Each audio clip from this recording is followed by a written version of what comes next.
السلام علیکم بچوں، ہمارا سبق چل رہا تھا اخلاص و تقوی۔ تو اس سبق کا ہم سوال نمبر 1 بھی پڑھ چکے تھے اور سوال نمبر 2 بھی پڑھ چکے تھے۔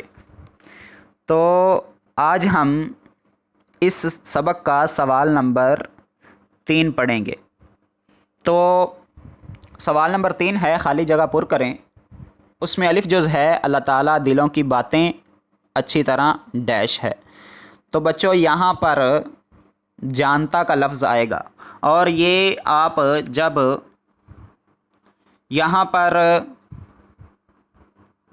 یہ جملہ پڑھو گے، یہ جو دوسرے پیراگراف کا جتنا میں نے انڈر لائن کیا ہے، تو جب یہ لائن پڑھو گے تو آپ کو سمجھ آ جائے گی۔ تو یہاں پہ جانتا کا لفظ ہی لگنا ہے۔ اس کے بعد اعمال کا دار و مدار ڈیش پر ہے۔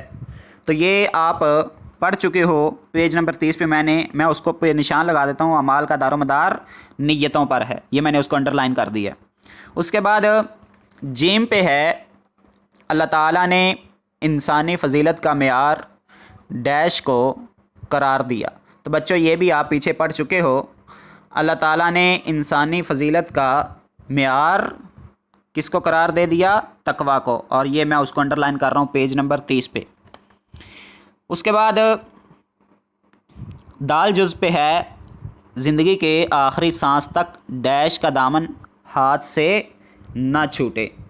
تو یہ بھی آپ پیج نمبر 30 پہ پڑھ چکے ہو پہلے، کہ زندگی کے آخری سانس تک تقوی کا دامن، یہ میں نے اس کو انڈر لائن کر دیا ہے پیج نمبر 30 پہ۔ تو یہاں پر بھی تقوی کا لفظ آئے گا، زندگی کے آخری سانس تک تقوی کا دامن ہاتھ سے نہ چھوٹے۔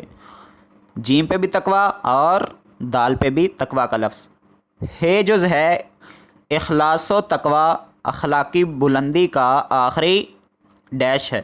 تو یہ پیج نمبر 31 کی پہلی لائن پہ موجود ہے، میں اس کو بھی انڈر لائن کر دیتا ہوں۔